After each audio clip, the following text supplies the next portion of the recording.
Yes. So go to beorganizing.com. It's beorganizing.com. And we have, you can start right away if you're kind of scared or don't know where to start. We have our digital declutter calendar. It's free. Check it out. We also have free consultations. So if you are just wanting to kind of get a taste of what it's like and how we can help you, feel free to reach out. We're here for you. We want to make things easier for your life and so that you can go spend the time doing what you want to do and should be doing and just living your life to the fullest.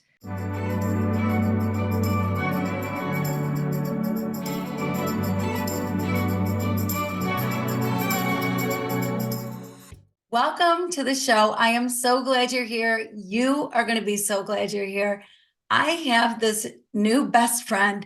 Like, I met this woman and immediately we connected. And I'm not sure why I should be her mother or grandmother. I don't know. She's much younger than I am, but there's just some deep connection that we had. And so I was thrilled when she said yes, that she would meet all of you and be on the show. Alex, welcome to the show. Thank you so much, Kim, for having me. And I'm just so happy to be here. Thank you. Oh, absolutely. Absolutely. So, Alex, I want people to know you, get to know you. You're doing some incredible things. You've done amazing things. You're doing incredible things. You have a dog, you have a husband, you're by the beach, Yes. you're living the life and you're making things happen and helping so many people. And so, but I want them to know you to start out with. So tell me about 8-year-old Alex. Oh man, 8-year-old Alex was shy, timid, scared in her own skin a little bit. And it wasn't until high school that I finally started kind of peeling back layers of myself and getting more confidence. Yeah, I was definitely, oh my gosh, I don't even know. I was an only child. I grew up only child. And to no fault of my parents, they wanted more kids, it just didn't happen that way. And that's totally fine. But I had that label, only child, and, being a certain way, so early on. And my parents, I was scared of my parents, and not in they didn't hurt me way, but in I got to make them proud. I can't mess up way. And I had consequences. So I was not that spoiled, typical only child that you think of. My parents would call me spoiled for sure, but most people are shocked when they hear that I'm an only child, because just didn't grow up that way. Oh, And that's then, so yeah. funny. That's so interesting because like back in my day, 150 years ago, when dinosaurs roamed the earth, I think, uh, I knew of one only child in my high school. One.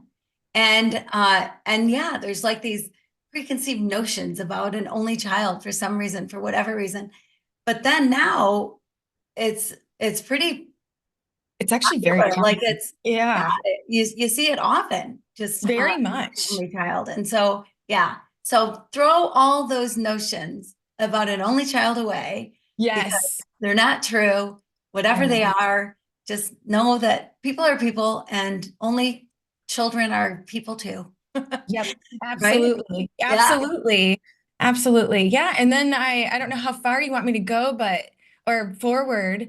Then, had my parents divorced and went, just normal stuff later in life or Okay, well, wait a second, wait a second, wait a second. yes. So let's unpack that a little bit though. My parents Yes. divorced, just normal stuff.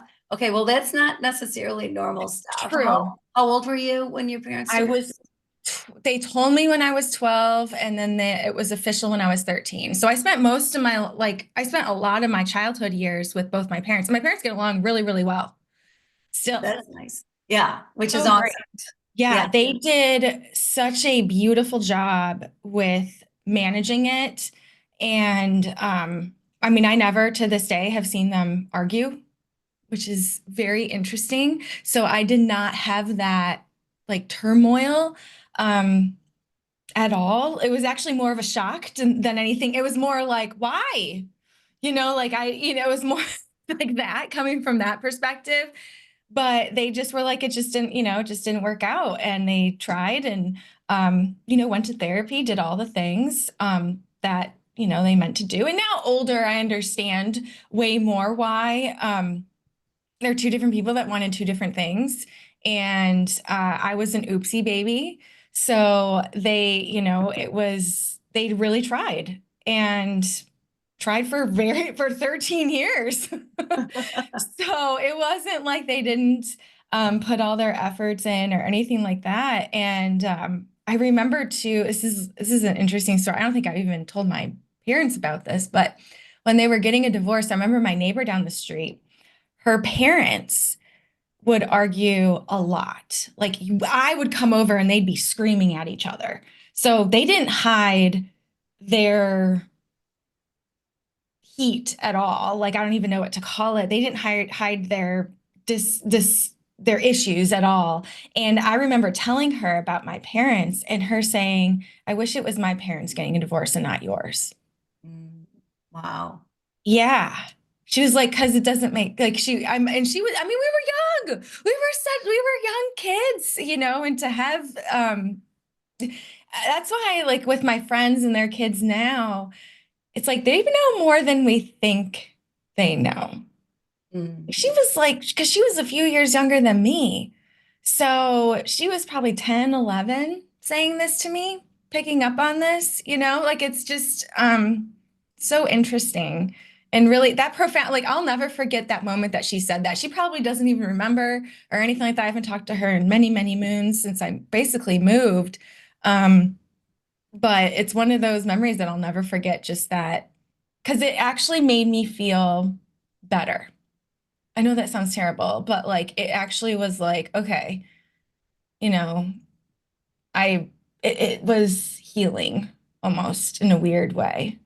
yeah, Didn't feel interesting. alone. Yeah, I know, isn't that it is interesting because it didn't because then my friends, like I had one friend that had um, you know, divorced parents and stuff like that, but it was and she was there, but my other friends, they didn't know what to do because their parents, they didn't go through it at all. And then both my family, my one side, like my mom's side, it's like there had been divorce, so that was more like not common, but just they've been through it before. But my dad's side, he's still the only one Wow. on Wow. of his siblings, and then my cousin, two of my cousins now have gotten divorces, but it was like back then it was like in my dad's side of the family it was a kind of a big deal Yeah. so, Yeah. for Well, it's them. interesting. Yeah. Divorce is, you know, I think with your folks, we've talked about it a little bit before, but with your folks, uh, it is so great that they didn't put each other down, that they Yeah, didn't speak ill of each other, that they supported no, each other, that they still get along. Like yeah, that is the perfect scenario, right? Because yeah, it happens. There are two people that are together and realize they shouldn't be. They yeah, might respect each other, love each other, but are not good together. Two yeah, great people, but not great together. And yep. so they recognized that and walked away, but did everything they could to make things good for you, which Yeah. I have so much respect for that.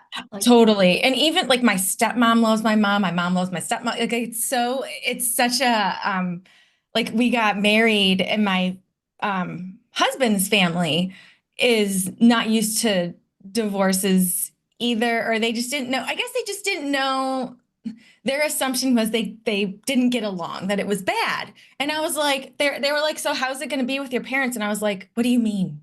Because I'm like, what? I don't know. Like, they just hang out. Like, it's just fine. And they're like, are you worried? And I'm like, no, not at all. I was like, they're total like they get along. There's no issues. Like, it's actually, they had fun. They were having a real good time together all week.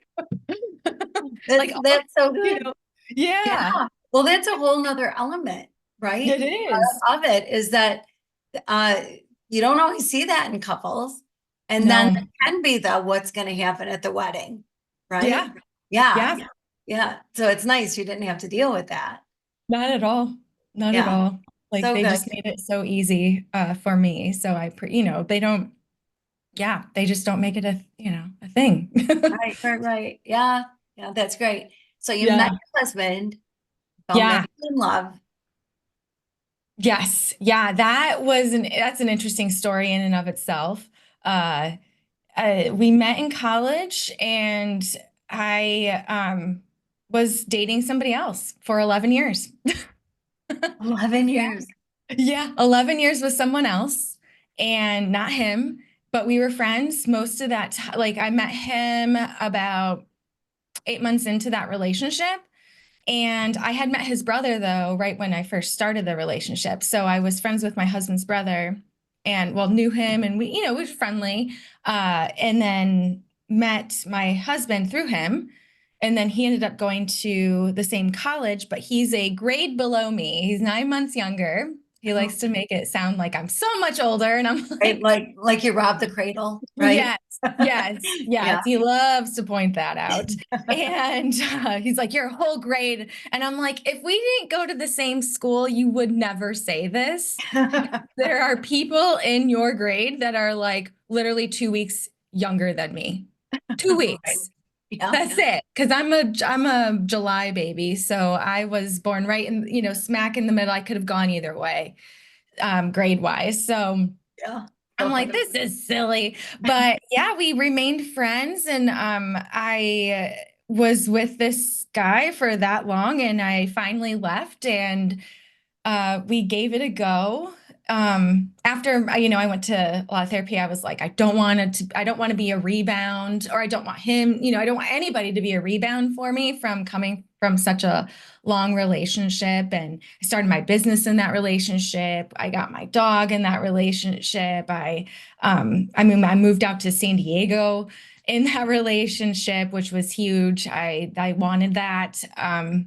So there was some really big things that happened, life-changing things, and in that happened when I was with that person, and yeah, so needed to make sure I did all my grieving and stuff like that. So I did, and then we got together, and we've been together ever since. We got married in 2020, legally, and then we had our like big party in 2021 because of COVID and have now we share our dog, same dog. She's just turning 14 next week. So she's a little old lady now, but we love her. She's the Yeah. best. Yeah. Well, that is such an interesting story because 11 years to be with anybody 11 years and not put a ring on it, Yeah. right? Not Hmm. end up married. Yeah. I just kind of wonder if there was like something inside you that just said, Totally. There yeah, was. yeah. I remember people asking me about it back then. And I was like, if he were to ask me, I don't think I could say yes. Mm, wow. Yeah. Yeah. I knew I wanted, you're young and it's like that, I find I needed to learn that you can't change people. Mm, yeah. And it's something that's actually, I find I've seen happen with quite a few people actually, like where they have this um, almost like I can change them. I'm different. So therefore I can be, different. And not that I was consciously thinking that, but subconsciously I was. And like, through the layers of my thoughts and stuff at that time. And it was really sad. He I watched him change a lot. I met my best friend through him though. Like they went to middle school and high school together and Mm, she moved out to San Diego pretty much almost when like a year or two after he moved out here, and I was still in college. We were 3 years difference. So we were doing long distance that whole time as well, which was fascinating. Yeah. And I was going back and forth. I went to school. I grew up in Detroit, moved to Indianapolis, went to college at Butler University, and that's where we met. And then, yeah, he was a senior, I was a freshman. And so he moved out here, and I'd come out here every other month. I was living out here in the summers. And so I'd meet friends. And one of them was somebody that he went to, middle school and high school with. And we still, I mean, she's my maid of honor. Um, in my wedding and everything. And it's you know, no hard feelings towards him. It was just he, He went wasn't your person. wasn't my person and it went down a spiral that I didn't want to go down. I watched it and she watched it as well. She was like, yeah, like he was not the same person that you started the relationship with. Mm. Like things shifted. Not that he was at the core different, but there were things that he was doing that he would never have dreamed of doing when we first got together. Like that was really hard to watch. And so, but it Yeah. was my accepting of it. And it finally that it was like, okay, this is what it is. I can't make, like, I've done as much as, again, it's interesting coming from divorced parents. This is an interesting one. I couldn't just leave. Mm. I couldn't, it wasn't as easy for me to leave because I wanted to make sure that I did everything I could because I didn't want to just give up, even though we were never married. I know it's weird. But I remember being like, oh, that's really interesting that like other people, just end relationships. You weren't married, so it's okay. Like you just start figuring it out. But I made it a bigger, a thing where it's like I went to therapy. I made sure I did what I could, that I just wasn't just leaving just cause. And yeah. Yeah, that's so interesting because you do see people walk away and Hmm. they have an easier time walking away. But I think part of it, and tell me if this is true, but you've invested all that time. Yes. So then you're like, oh my gosh, if I walk away, that's this many years of my life that I could have been meeting somebody else. I could have had this different life, right?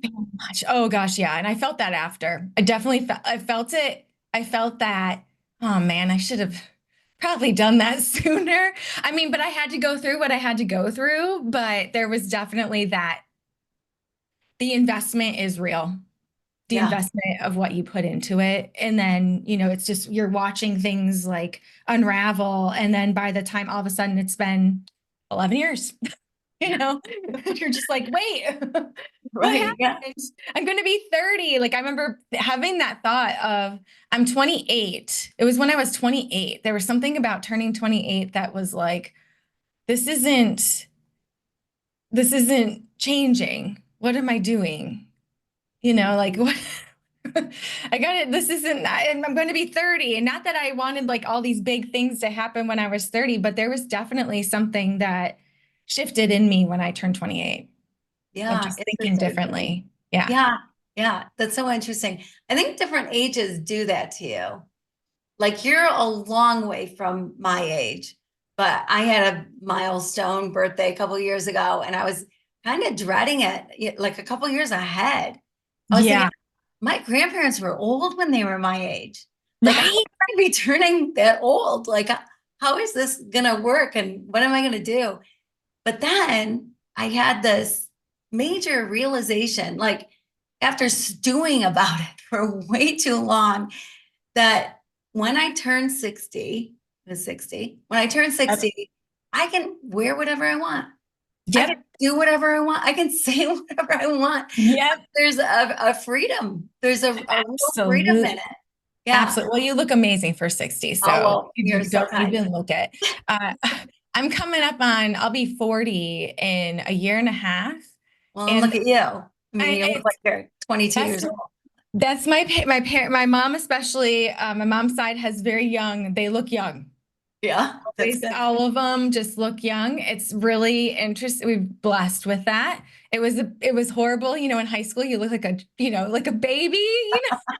But later in life, way better. Great, great, great to have later in life. But it's interesting because back, 40 used to be the big number. Now it's not. Like it used to be that over the hill and you'd see the signs and all the stuff. And now it's turned to like 50 or 60. Like it's Right. just not the same as it was, I feel like. Maybe it's because I, I'm going to be 40, so maybe that's just my bias. no, I think what you're saying is absolutely true. I mean, it's kind of funny because it's there are these milestone birthdays, right? And I heard saying a whatever a while back that I thought, oh my gosh, it's so true that when you're 20, you worry about what everybody's thinking about you. And when Totally. you're 40, you don't care what people are thinking about you. And then when you're 60, you realize nobody's thinking about you. Exactly. Right? Nobody's Right. thinking about it's like the most, and like you said, it's so freeing to Yeah. know that because they're not. No, no. Everybody's got their life. They're thinking about Yeah. what's going on around them and what's going on Ex in their family or their existence. Yeah, they're exactly. not thinking about you. Yeah. It's Exactly. And like okay. it's I always think to myself because it's like a trap, right? It's just what we tell ourselves and it's not real. And like logically, I know that, but sometimes you go down that hole and it's like, man, how are you so vain that everybody thinks about you? Like you think you're that? Like, I have to like do that to myself because it makes me feel better. But Yeah. it's like you think you're that important that people are just sitting around talking about you all the time? No, like that's not like everybody's got their own lives and everybody is so different and how they think is different and it's all good. Like there's nothing, I mean, you may have I have a people pleasing complex. I think it's um man, it's hard to that's like the hardest thing is go because I go down that loop and because it's my people pleasing thing. So I don't want to disappoint anybody. Yeah. Well, I think turning 40 won't disappoint us all. Yes. So I think you're safe with that one at least. You're safe. Yes, safe with Yeah. that. Yeah. Absolutely. But I Absolutely. think you're so right. I mean, it's like I think of 60, I'm over 60 now, but I think of 60 as like being the new 30s. That's what Yeah. I'm going with. Yeah. Yeah. Yeah. So Well, 40, you're just a baby. I know. I know. I kind of still feel that. It's interesting. It is interesting. Well, they say, what do they like, even though your body ages, you don't feel a day older. Like Right. your body ages, but you're Yeah. not inside. You're still young. So keep moving, right? Like keep your body going, keep moving. You got to keep your body well oiled for Yes. all the Yeah. things that you want to do. Yeah. So For sure. true. So true. Yeah. Yeah. Stay healthy. And yes, because there are many times I feel like I'm 18 years old. See? Yeah. Right. Right. Right. I mean, I don't know how I got to be this age. I don't even know what happened. It's like I woke up and there I was, or something. I There. don't know. But there's Yes. a history, but I have a history. There are things that have happened, but it's good. It's Yeah. good. Experiences. Yeah. Your Absolutely. Absolutely. all those experiences shape Yeah. you. And yeah, I So you seriously, were, yeah, go well, ahead. I was I going to was say, just gonna say, you were in the health space, I was in legal actually. I was in legal. legal. So I was a paralegal. Um, when I graduated, when I was in college, I studied sociology and criminology, and I still do. I still love the study of why people do things that they do, um, and especially when it relates to crime. Not just crime, but just it's fascinating to me and like the law and everything about it. It's really interesting to me. So when I was in college, I had an internship. It was the best internship with the prosecutor's office, and they just threw me everywhere. So like I was, because a lot of people don't realize that the prosecutor's office has a lot to do with they do and they don't, but they're like in the local police stations working with the investigators. The investigators are working with the police, determining whether they should press charges or not. And so they actually put me at a local police station for a bit to work with the prosecutor there that was stationed there to like determine whether cases should be should we press charges? Should we not? Like, what's the law? Do we have enough evidence? Do we have this? So it was just so interesting to see what happens behind the doors. And I loved it. And then from there, they put me in child protective services, kind of like in the office, which was horrible, I worked nights, thank goodness, because I was in school during the day. Um, but because the kids and the parents that would come in, it was pretty awful things that like I remember going to work and my supervisor um, went home early because I think she left a note or something and she was like, this was the hardest day. Like this was, and I found out what, I'm not going to share details here. It was horrific, but like, just stuff you just in people's lives, like, and there's no class when it comes to that. Like, it doesn't matter if you're really wealthy or really poor. I think that was the biggest um, thing that people saw, was that it doesn't, it happens all across the boards. And and then I worked and did domestic violence stuff and went on some runs with a social worker. I mean, it was just fascinating. I just was like, this is incredible. The stuff that you could really make an impact, I would say, was really cool. And I just loved helping people, but also the investigating. Like that just kept me going. I just wanted to put the puzzle pieces together. And so then I graduated and I got a job, working for the prosecutor's office, or, whatever you want to call it. Working for the government in a legal position, you don't get paid a lot. It's a lot harder to get in. It's hard, you just don't, it's more challenging to make the amount of money that you want. So when I moved out here, and even just getting like literally just getting in the doors is a whole thing too. And you have to know people, and you kind of just, it's because so many people are trying to do it. So I learned that quickly, and I was like, all right, just a law job. I just want to work at a law firm. Any law firm is fine. So this was in 2008, and the market crashed, the housing market, and as we all felt, and I found a job at a bankruptcy law firm. And so I worked there. Yeah, it was, I mean, as horrible as it was. And we represented the banks, which was very eye-opening as well. So we didn't represent the debtors, the people who were struggling, but I spoke to them because they'd call us, we represent the bank, to be like, hey, could we do a refinance? Could we do a loan modification? Could we, do these things? And we'd have to run it by the client, which are the banks.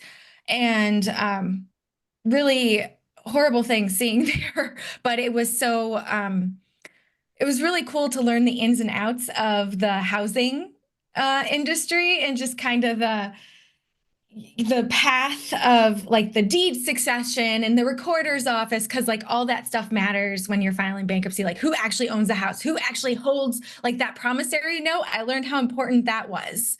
I had no idea, you just didn't know going into it. And now I'm like, oh yeah, so that's the only real document you need to have. That's the wet signature you need to have. The mortgage, whatever, that's fine. It's that promissory note. Like that's what matters. And stuff like that. And then from there, at that law firm, it was 100% paperless, which was fascinating at the time. And so, because law typically is like the last, like it's kind of like medical and law, like the bigger, more regulated areas are typically the last ones to come up to times with technology, especially. And they were up on it. They had systems and processes, and I loved it. Like it was like, oh, this makes sense. And we were huge. We had, it was a huge law firm. So, and everything kind of just chugged along. And then from there, I left and got a job at another law firm that was able to give me more benefits, and just kind of get me out of bankruptcy. I didn't love bankruptcy. Like it wasn't, it was a churn, to be quite frank. It was because it was just so high at that time. It was such a huge booming thing. And so I got another job as a paralegal, working at a very small law firm. And we did wills, trust, probate, estate administration, business law, family law, and civil litigation, some personal injury and car accident type things. And I was the only paralegal for about 5, 6 attorneys at the time. So I really got to dabble in all of it. And I mean, as horrible as it is, but it was fun when I first got there, and just learning the ropes, and learning all these different areas. And I got to see, that was where I really, and this was another 100% paperless law firm. And this has a lot to do with how I started my business, because I got to see those systems and processes and being efficient. And also when our clients didn't have that, the pain that they were already going through, was that much worse just to because they didn't know where anything was. They didn't have it all together. So, as a paralegal, I would be the one in touch with the client and say, "Oh, I'm so sorry that your sister or your father or your mother passed away. Um, do you have their bank account information and their investments and their liabilities?" And they just look at me like deer in the headlights. That's the last thing they're thinking about. And the last thing I even want to be bringing up, but that's also why we're there, is to handle all that stuff for them. And people didn't have they didn't have this stuff together. And even businesses. I remember when I was in business law, I was like, oh my goodness gracious, anybody could start a business. These companies are a mess. Like anybody can do this. And little did I know it's the mindset that makes the difference. It's your the transactional stuff is actually easy. It's all the other stuff that comes with it that makes it more challenging. Uh but being a paralegal, seeing the pain that people were in and how much they could have been more, like what a gift it would have been for their family members or their friends or whatever to have their things in order before stuff hit the fan.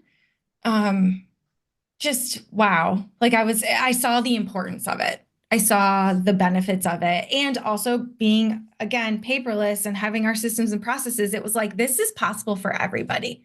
This is possible. Not that you have to have this digital paperless thing, but just that there's a system and there's ways of doing things that can really switch it. Just a small habit can make such a big difference.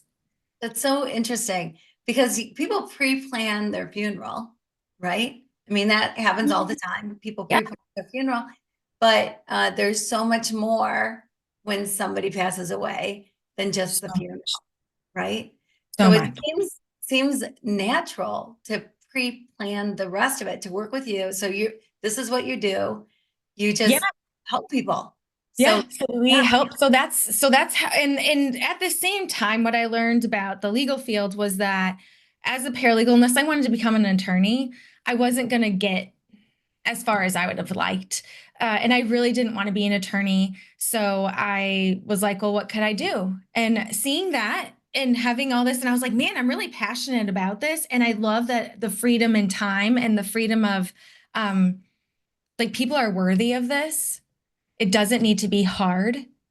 It can be as simple as you make it like, and it just, and then looking at both sides of my family, we're very organized. I didn't see it until yeah, until then, where I was like, oh yeah, we decanter things. Like we actually put the chips in another container that's sealed and it's easier, like a plastic bin type thing, and then eat it out of there. Like my grandparents did that. yeah. Who did So, that? so before Marie Kondo, was that her Way name? Before that before. craze? Yeah. Way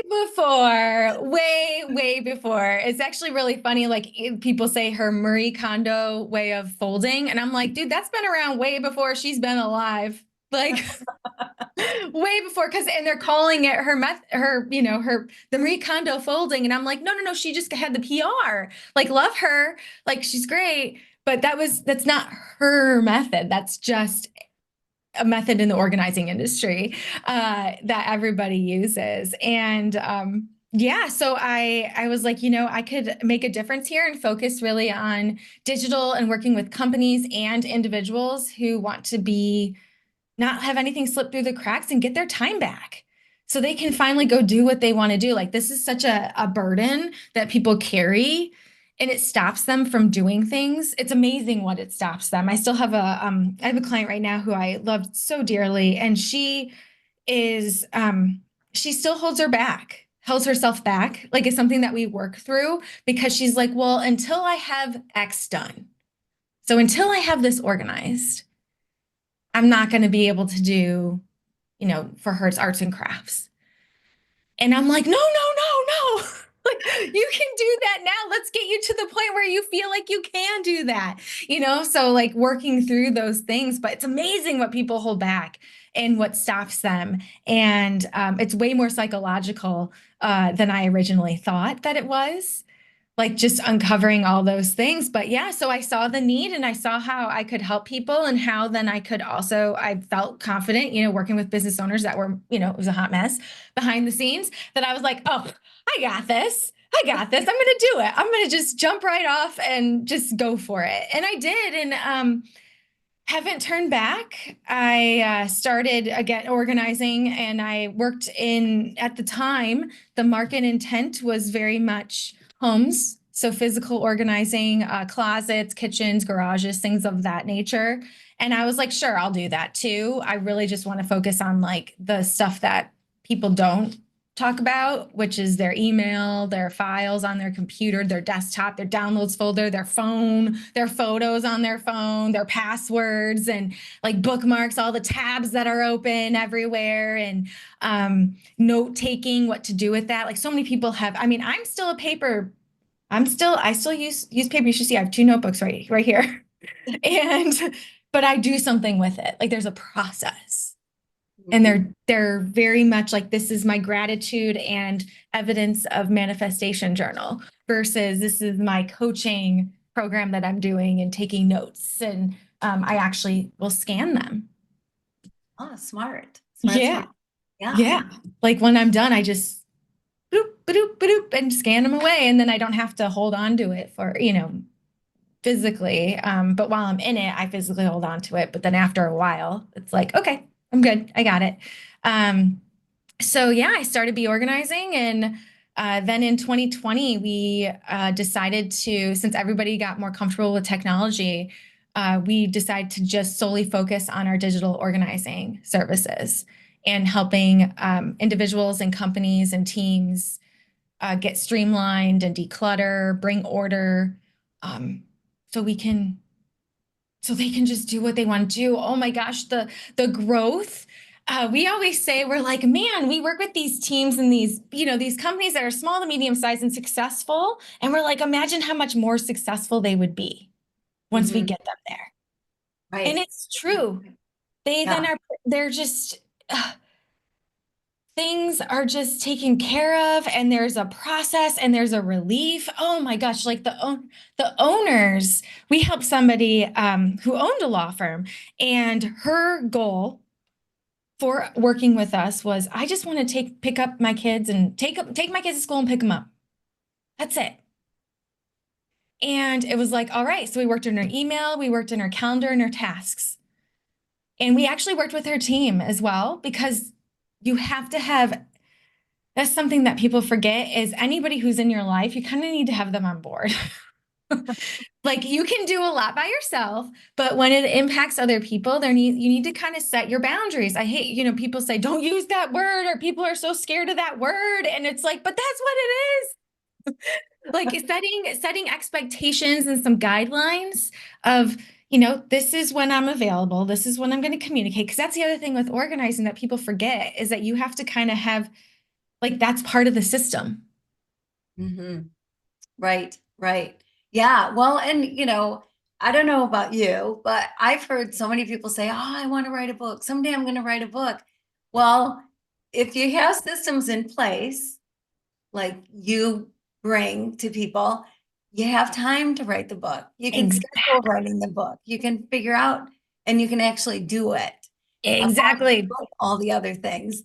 And I think Exactly. about, yeah, and I think too, Alex, about like my times in business, that if you have systems and processes, you save money, your income goes up, Yep.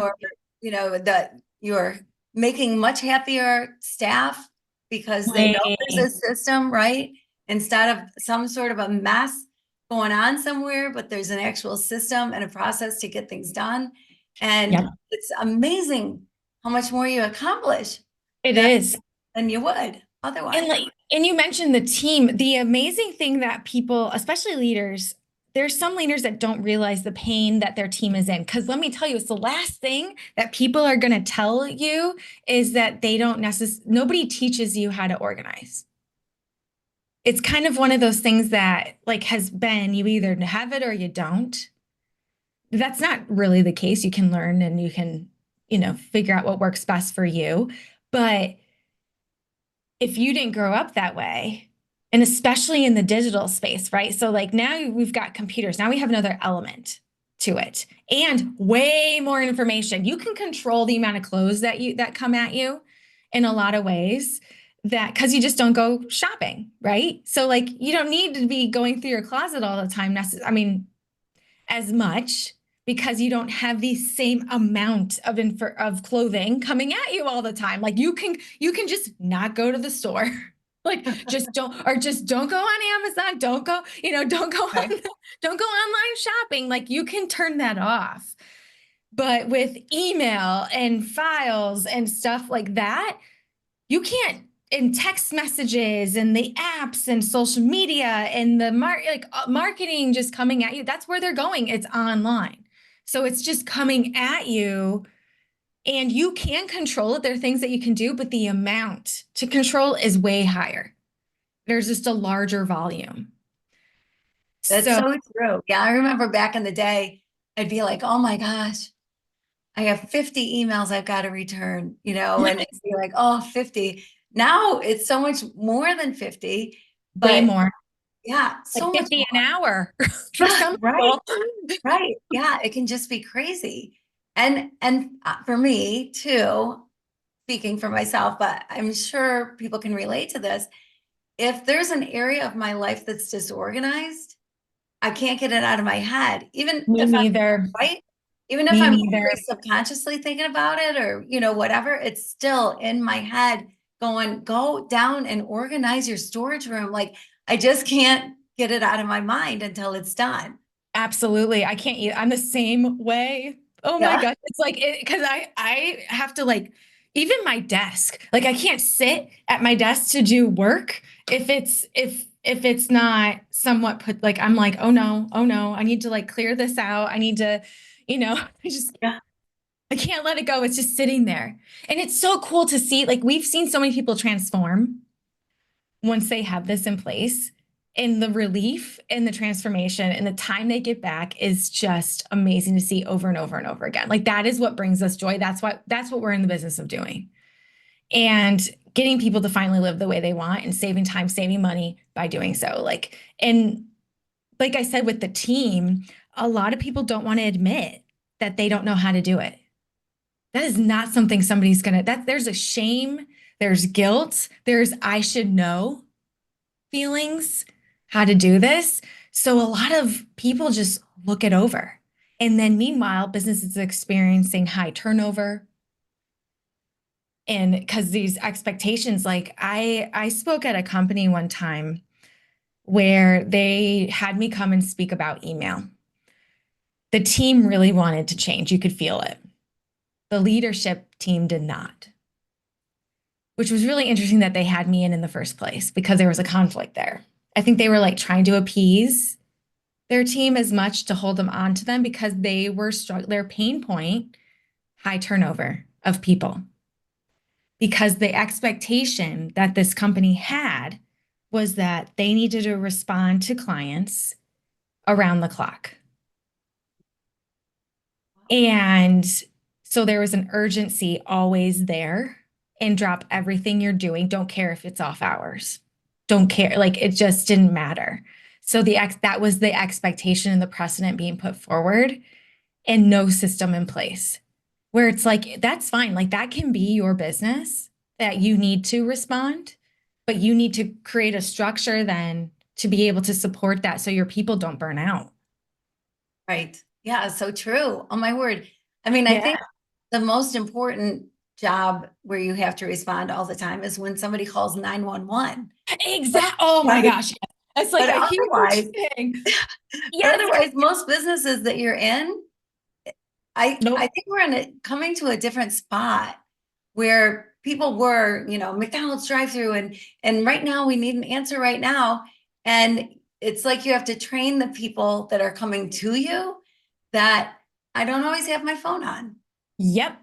and you can leave a voicemail and I'll get back to you. Exactly. Right? Like it'll still be in a reasonable time frame. Oh my gosh, you nailed it, Kim, because that is like I can see it on a slide right now. That's one of my number one things. Email is not urgent ever. Period. End of story. Because I use the 911. I'm like, unless you work for the emergency room, fire department, or police, nothing is urgent. Truly urgent.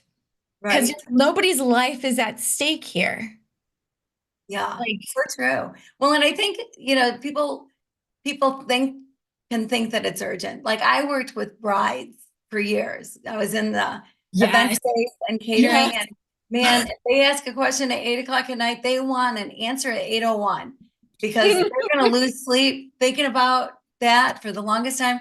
Well, I was in that business for almost 30 years, and Wow. I learned to train my brides, Yes, right? That they don't need an answer right now. They can sleep, breathe, know that it's going to be taken care of. Hope they get exactly. an answer, right?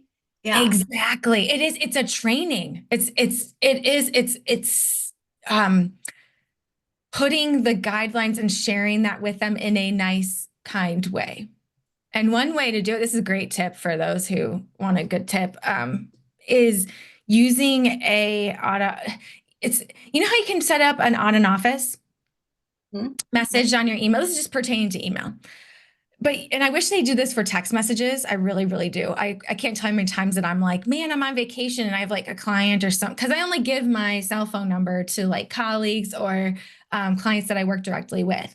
And so I limit, where it can come from. But the amount of times I wish I had an odd office for my my my text messages is like beyond. I wish that it existed. One day it will. Maybe it does, and I just don't know about it yet. But with your email, is setting up an audit office that's always on, but it's not about you being out of office. It's setting up expectations of what they can expect from you. So, for example, maybe their question is about like I had a financial advising company use this method. I was like, why don't you set up an odd office? And he did it. And it changed everything because he was like, look, if you're contacting me about X, Y, or Z, please reach out to so and so at the office because they have the answer. I don't. It's good. Yeah. Basically, like not as straightforward as that, but pretty much. And then if you want to schedule an appointment, please, here's the link to schedule. If it's about XYZ, if it's not, it's going to get canceled. Like just really set clear expectations moving forward. And immediately he was like, "Oh my gosh, this is amazing." Because it's set that like the clients knew then where to go because ultimately they just didn't know. Right. Right. Right. And they have one point of contact that they know in the office. So that's who they go to all the time, even if that's Exactly. not the person doing the job. Exactly. Yeah. Yeah. So he was training them that hey, this person is actually the one who has that information, so I'm going like you're just going to have to go like I'm going to have to get it from them anyway, so you can get it faster if you just go directly to that person. Yeah. And yeah, it changed it. I mean, his relief and the things that like he just it all of a sudden email and expect like prioritizing and emergency stuff just it wasn't there, Oh just my was word. not there Alex, anymore. that is so genius. That's It so was so genius. small. Because I think of the emails that I forward. Yes. And instead of having to forward them all the time, if I had an out of office and I said, if you're writing about this or this, you know, here's Yeah. the email, click this email and write it to them, or whatever, right? Yes. Like Yeah. I'm not gonna this if you I'm gonna I mean there's oh my gosh, these are the best when I get this. When people are gutsy enough and they really are out of town and they say, you're gonna have to reach back out to me when I get back because I'm deleting all my emails from when I'm gone from this date to this date. Wow. Yeah, Wow. gutsy. Not everybody feels comfortable doing that, but when those come across for me, I'm like, good for you. Like, because it's just, and then it puts it back on them to reach back out to you and Yeah. not on you being catching up. Right. Right. Because I can't even imagine. I don't even know how many emails I would come back to. Like, I know. or whatever. And I already separate promotions and social are in two different boxes, that I don't Yep. look at. So it's only the important, only the primary, the priority ones. And it if if I'm under 100 in my inbox, I'm happy.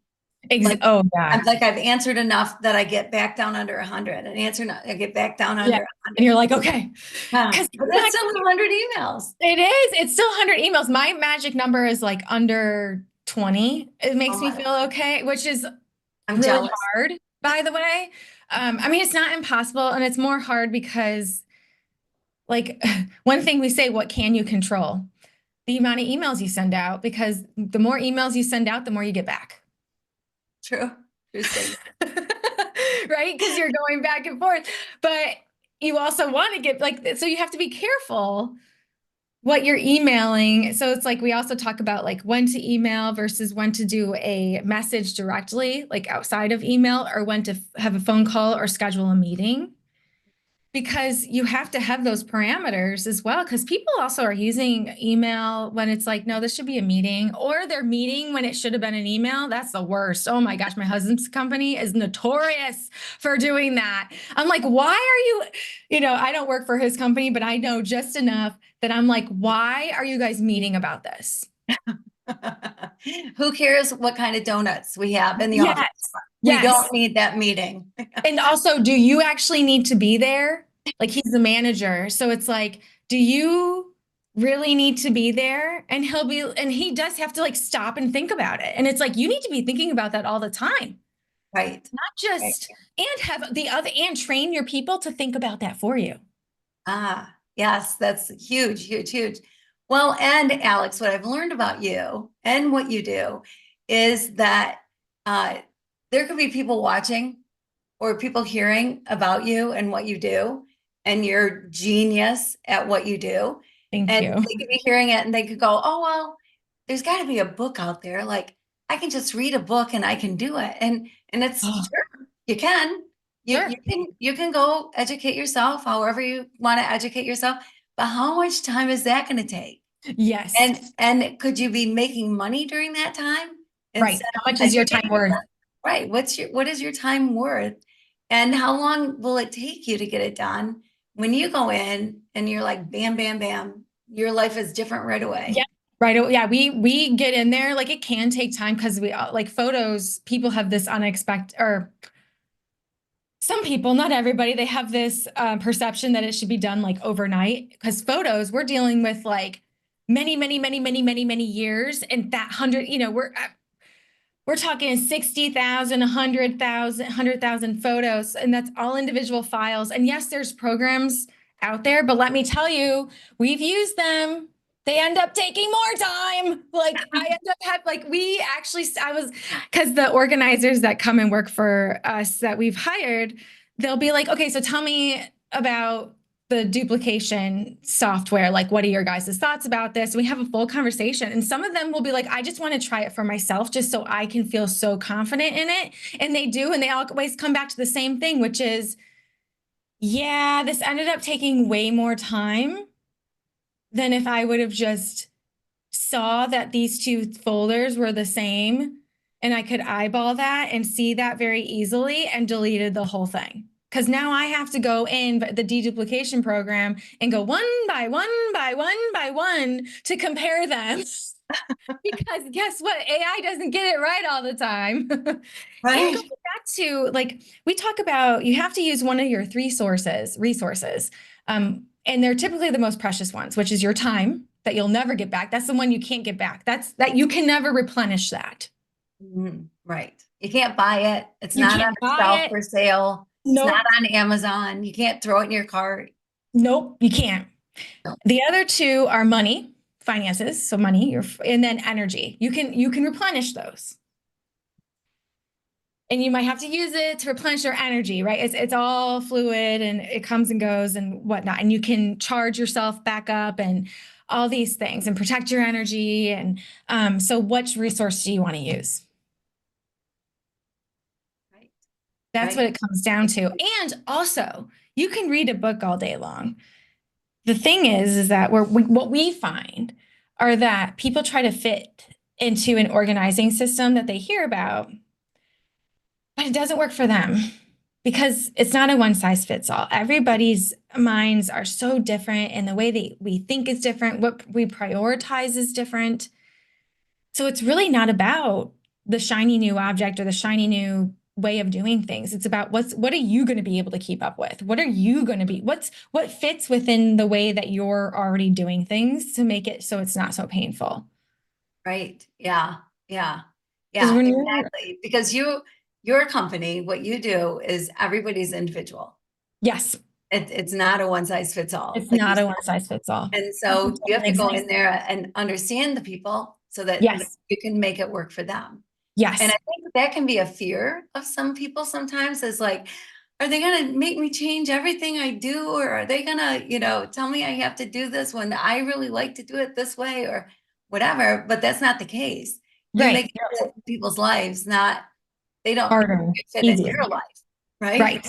Right. Yeah. Yes. We make it so like one of our favorite things is what's working and what's not. We want to focus on what's not. We're not going to change what's working. Mm. If it's not broke, why fix it? Right. So like we don't do that. It's what's not working and where could we improve? And yeah, you're gonna have to make a change in that area that's not working. Right. Like it could be, but it can be so small. Sometimes it's literally just so small. Like I Yeah. can't, because we don't want to make it, we don't want to overcomplicate it. The biggest mistake that we see is when people overcomplicate it. Mm. And how do they overcomplicate it? Like what have you seen? File naming, folder naming, email naming, like where to put things. And they end up, so like, it's so funny. But I mean, it's not funny because these people are really struggling. They're really, really, really trying so hard. And they're like, I'm going to do this by myself and I'm going to make this work. And then they come back around to us because they're like, yeah, that I didn't think this all the way through because you name things what you call them. Don't try to fit. If I call it, so like I always use car insurance, for example. Some people call it auto insurance. Some people call it car insurance. Some people call it their car name. So, like if you have a Ford, whatever, so they call it Ford insurance or just Ford or just Toyota or Lexus or Beamer, whatever, or BMW versus Beamer. Well, all of that matters with digital organizing and just organizing in general because it's alphabetical. Mm. Mhm. Right. So what ends up happening, like I'll never forget this because I chuckled. We don't judge at all. Like it's just one of those where it's like, oh yeah, here, this is common. Like, yep, here we go. Like you're not alone. You're not alone. But we had a client who had auto, car, she had a Range Rover, and then she had another car and literally a separate folder. And so then some insurance was under, and then she had an insurance folder. And under the insurance folder was the vehicle insurance. So she literally had some insurance documents for her car. Like one year it was here, another year it was over in this folder. So now she had literally 5 or 6 folders about the same thing that maybe there was like 1 or 2 documents in it because then she would forget what she would call it, Jeez. start Yeah. another one. Yeah. Okay. And then, So I have to admit, I'm probably be guilty of that. yeah, and like it's just super common. And then they end up where it's like, oh no, I can't find what I'm looking for and I don't know where that folder is and then because they nested, they didn't, you have to, like, our best thing is, what do you call this? Like, we're not going to tell you, what do you call it? And we pick up on those words that you're already using because it's like that first word that you're using is what we should be calling it. Right. Right. Right. Yeah. Because you're Yeah. you're overthinking it, you're overcomplicating this more than it needs to Gosh. be. Like roll it back. Like don't, it's the first thing that comes to your mind.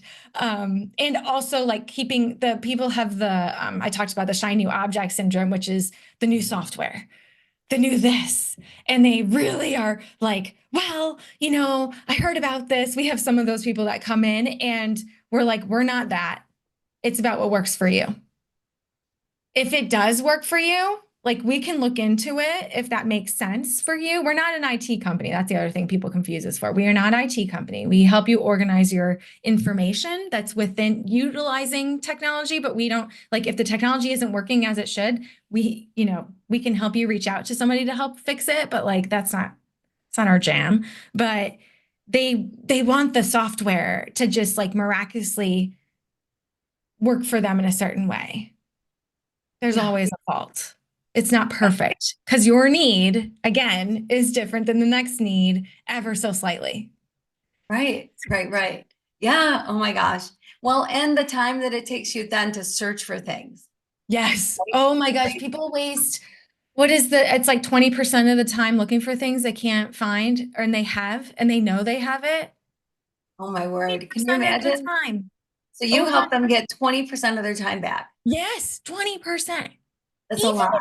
Even like, and then people are spending on average 13, this is for average workers. So if you're not working, it may be way less than this, but people are spending 13 hours in their email alone on average a week. If we could just cut that in half, Oh my word. that's huge. Think of how much you're paying somebody to Right. sit on their email on average. That's just average. So there's people going over that, and yes, there's people going under. But for the people going over, Yeah. and even just at average, that's a lot of money you're spending every single, like that's a lot. It is. It's so much. It So is. much. Yes, it Like is. So much. $50,000 employee, that's $7,500 a year just for them sitting on email, Yeah. or more than that. It might be more than that, but it's a lot. Like that's just crazy. Right. So Right. Right. It is. It is. It home is. out and Yeah. looking for stuff that's there. And could you imagine if there was a folder structure? And we train like you can train your team and you train your people to follow it. File naming, because then file naming is a whole other thing that we just kind of touched on, but then there's like the actual files within folders as well. People naming it ever so slightly different and it messes it up because the computer organizes one way, right? Like up top is going to be always the same unless you change your settings and then you have to click all these buttons to make it that way. And it's like, no, no, Yeah. no, no, no. Yeah. Oh my gosh, it's so true. All right, Yeah. so this has been so fun, but we are Yes. out of time. I'm so sorry that we're out of time because I could talk about this forever, and obviously you can too. How can people reach out to you and find you? Yes. So go to beorganizing.com. It's beorganizing.com. And we have, you can start right away if you're kind of scared or don't know where to start. We have our digital declutter calendar. It's free. Check it out. We also have free consultations. So if you are just wanting to kind of get a taste of what it's like and how we can help you, feel free to reach out. We're here for you. We want to make things easier for your life and so that you can go spend the time doing what you want to do and should be doing and um, just living your life to the fullest. Yeah, So we want so to good. support you in that. So, so good. And it's invaluable. I mean, like you said, you can't buy time, You but can't. this is sort of a way of buying time It because is. of how much time you'll get back, which is Yes. amazing. So, Yes. and yeah, yeah.